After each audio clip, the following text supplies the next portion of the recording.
Hey, this is Jordan Halls, former Indiana Hoosier. Keep up with Indiana sports on Indiana Sports Beat.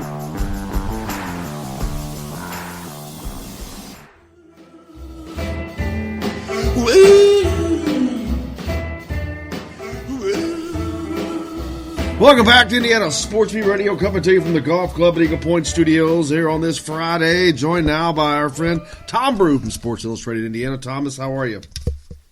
Doing great, Jim. I'm excited for a first ever trip to Penn State this weekend, so I'm good to go and all fired up.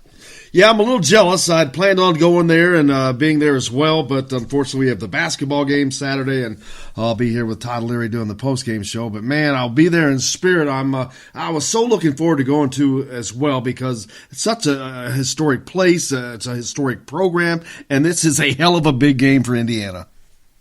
Absolutely is, and I'll be totally honest, and when I was doing my budget for the season, I wasn't planning on going to this game in August because I figured by now it's kind of a loss and wouldn't be that big of a deal. And now it's a huge deal. So it's a change of plans, and off we go tomorrow. And really looking forward to it. 107,000 people. I've been in some big stadiums, but I've never been to this one. So I'm looking forward to it. Noon game and sunny, cool day and perfect November football weather. It's going to be great. Absolutely, and Indiana is a team that in years past probably would not be given much of a chance to do much here. But even though last I checked, they were a 14-point underdog according to Vegas. That's not how most people are feeling, including those from Penn State. This is an Indiana team that has more than held its own this season on the road and in other places. And Penn State's coming off of a loss. Minnesota exposed some things that I think Indiana can possibly take advantage of.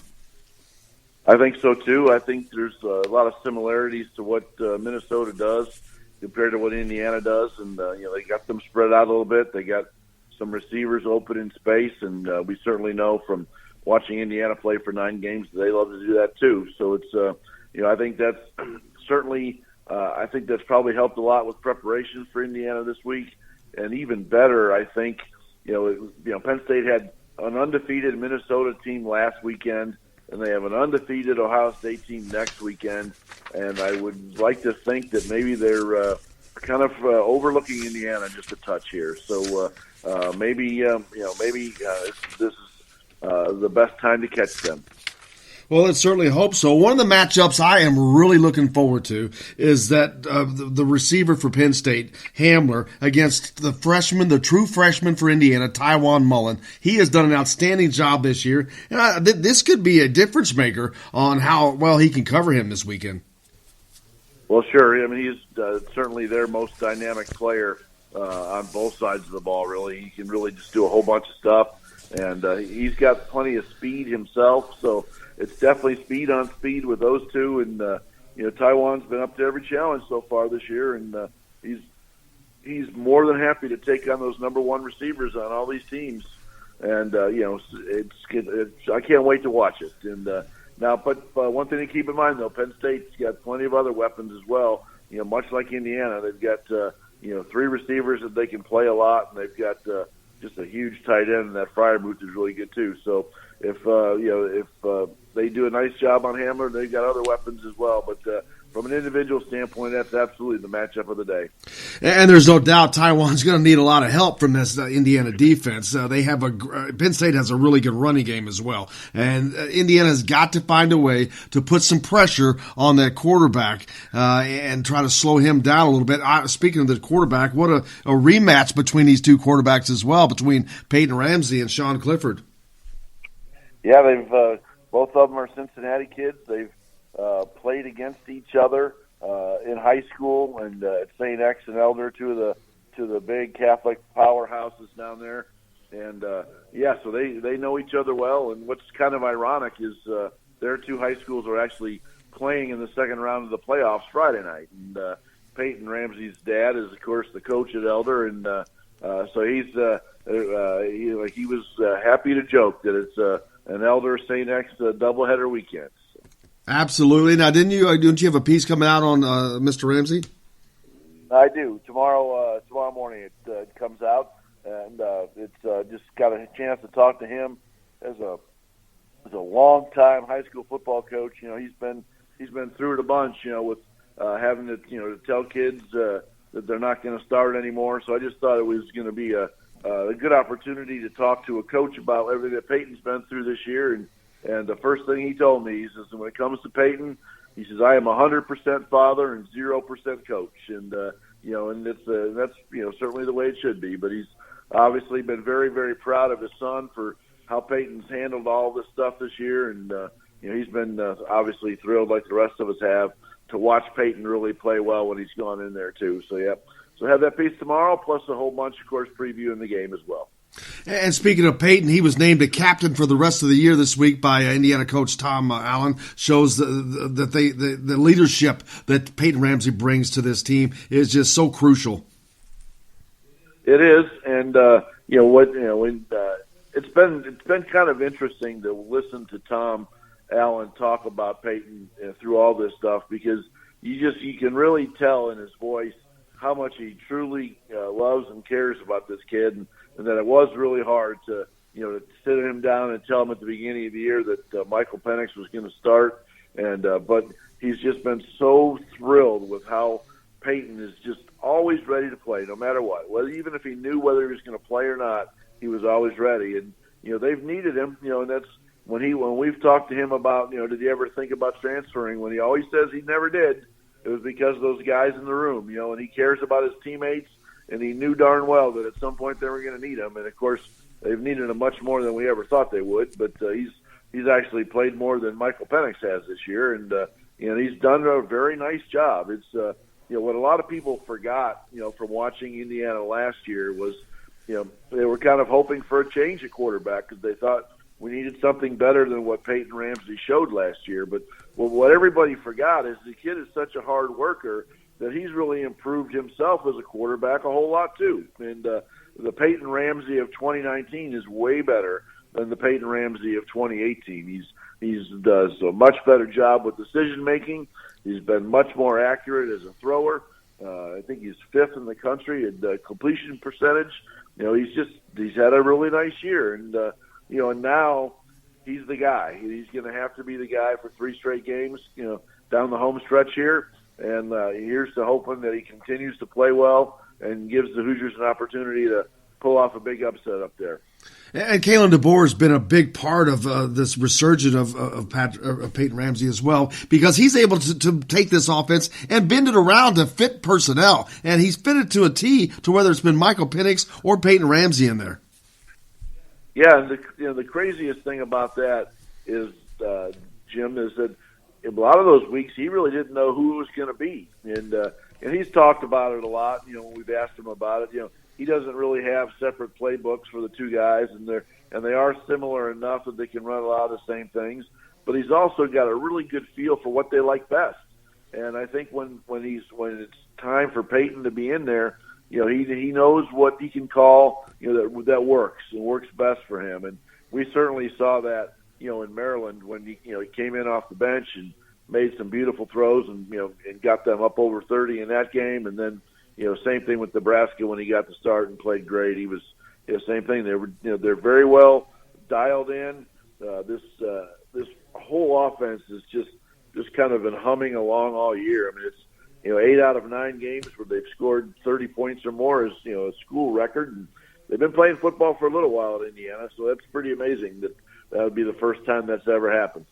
Yeah, you can tell that he's a lot more confident. That running this Kalen DeBoer offense has given him a lot more confidence, a lot more opportunity to succeed than probably in years past. I don't think there's any question about that because, last year when you tried to, and granted, they moved the ball some here and there, but it seemed like they could never move it when they had to. To me, this was a team last year they got yards, but boy, they'd get inside the 20 or get inside the 30, and they just would shut down. And what I have been most impressed with this offense is how well they finish off drives. I mean, it's a lot of it was with Michael too, but Peyton's done it as well, where they've gotten in situations where a year ago they just they wouldn't have converted that second third down that they needed, or a third down. To keep a drive alive. And this year they've been finishing those drives off. And, it makes a big difference because when you think about it, I mean, other than the Ohio State game, they've never really had to play from behind where they had to worry about throwing it every down. And even when they got behind at Michigan State, they had that nice rally late in the third and early in the fourth to take a lead. And, they've just played consistently well and moved the ball well on offense all year long. And, they've obviously thrown it well. They lead the Big Ten in passing. They're fifth in the country in passing. And, and then, the running game just keeps getting better and better, especially now that the weather's turning a little bit. It's certainly going to be very important for Stevie Scott in the running game to have a big day on Saturday. We've talked about Coach DeBoer. He's a Broyles Award nominee as of this week, and he has been such a big part. But he's got some great weapons to choose from, whether it's Peyton Ramsey, Michael Penix, or Whop Phillier, or Nick Westbrook, or Donovan Hale. He's got a lot of great weapons on that offense. Yeah, let's not forget Peyton Hendershot, the tight end, who I think is going to have a really big game on Saturday, just by the nature of how Penn State likes to play. Where if they're susceptible anywhere on defense, it's with their cornerbacks and such. Where I think with this type of offense, where maybe those safeties are going to have to help out a little bit more, I think we might see a lot of one-on-one situations and a lot of yards after the catch for Peyton Hendershot this week. But yeah, he's really that's the one thing that's been really good about this offense is either quarterback. They just know throw it to whoever's open. It's like they don't. Whop Phillier's had 3 double-digit games where he was always the open guy, but there's been games where he hasn't had that many catches, but they still marched up and down the field all the time. I mean, it's been evident in several cases where they've had nice long drives where Whop hasn't been involved at all. It's because they've got 4 wide receivers that they trust explicitly. And even guys like Miles Marshall and David Ellis have been stepping in here and there and doing things. And they're just so deep at all the skill positions. And, they can do a whole heck of a lot to hurt you. And, I'm real curious to see if they can, how well they can move the ball against this Penn State defense. Yeah, and I think the biggest test is going to come against the offensive line. This is the biggest test they faced since Ohio State. They simply weren't ready for Ohio State. It was an early game, early in the season, but now they've been playing very well. They've given up the least amount of sacks in the Big Ten, and that's saying something. And they are going to have a test this week because Penn State does an awfully good job of getting to the quarterback. Yes, they do, and I think they had 6 sacks against Indiana last year, if I remember correctly. So they can definitely put on some pressure. This is definitely the biggest test for Indiana's offensive line all year, in my opinion, because you've got to factor in the noise now at Penn State too. Yeah, unfortunately for Indiana, I think. Oh, go ahead. Even with it being a noon game, it's still going to be darn loud there. 107,000 people. It's going to be loud, and it's that communication is going to be important. That's we saw it today walking into the final media availability when practice was finishing. I was wondering why it was so loud, and they had the speakers turned up in the stadium, just trying to get ready for that. And that's going to be an adventure. But this offensive line, they've really played well. They've kept the heat off the quarterbacks, but what was also, I think, really comes into play a lot there is a lot of this offense is predicated on getting the ball out of the quarterback's hands quickly, and they've done that. And Michael Penix was very, very good at it. Peyton Ramsey has been good at it just as well, and of course he doesn't mind tucking it and running when he has to. And I specifically asked that question on Monday. Now he's the guy, and Jack Tuttle, the backup, has really proven hasn't had a chance to play yet. Is how important it is to keep Peyton healthy, and so I don't think they want him running around recklessly too often anymore. But it's certainly a big part of their game. Yeah, you hate to give it up, but I think it was a hard lesson learned with Michael Penix going down a couple of times this year before being removed for the entire season. We'll certainly find out. Well, man, I'm looking forward to it. It's going to be an exciting game. I think they're a lot better than the 14 points Vegas is putting up against them, and we'll certainly find out on Saturday. Yeah, well, I always like looking at the trends there, and it's actually up to 14.5 today, and most of the money so far has been on Penn State. So it's I think a lot of people are still not sure how good this Indiana team is, and to be honest, their 4 wins have come against the 4 lowest ranked teams in the Big Ten right now: Rutgers, Maryland, Northwestern, and Nebraska. So there is something to be proven there. But this Indiana team on both sides of the ball, they have just a ton of confidence right now, and they are going up there to win. There's no question about it. And it's obviously a tough place to win, and Indiana's never beaten them up there. They're 0-10 all time, and it's just it's certainly a very difficult place for even the best teams in the country to win. And so it will be a tough test for Indiana, but like I said, they're all confident and ready to go. So I'm expecting a game that goes right to the end of the fourth quarter. As well, tell them where they can go to find the piece on Peyton Ramsey's dad. Yep, tomorrow morning, 7 o'clock, it'll launch at si.com/college/Indiana, and it's all right there.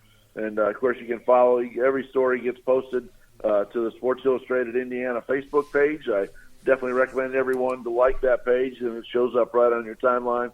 And then same with Twitter as well. You can follow me at Tom Brew Sports, and every story goes right there as well. So, now, is that going to be today or Saturday morning? I'm sorry. Got lost track of time here. Yeah, Friday morning, 7 o'clock. Yep. Make sure you get to that. Excuse me. Make sure you get to that. I about lost my voice there. Tom, thanks a lot, man. Look forward to it. Have a safe trip. We'll see you when you get back. All right, Jim. Have a good ball game Saturday night and a good show with Todd Leary.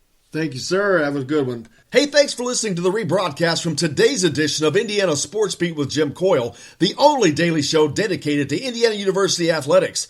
You can catch us live each weekday on IndianaSportsBeat.com, TheDailyHoosier.com, GruelingTruth.com, or go to Spreaker.com for live notifications. Yeah, that's Speaker with an R, SPREAKER.com. You can also catch the entire show any place you listen to a podcast, iTunes, iHeartRadio, Spotify, Google Play, etc. You can find and follow the show on Facebook or follow me on Twitter at Jim Coyle ISB for complete coverage of the Indiana Hoosiers. Thanks again. I hope you have a great day. I'm Jim Coyle, and I will see you on the radio.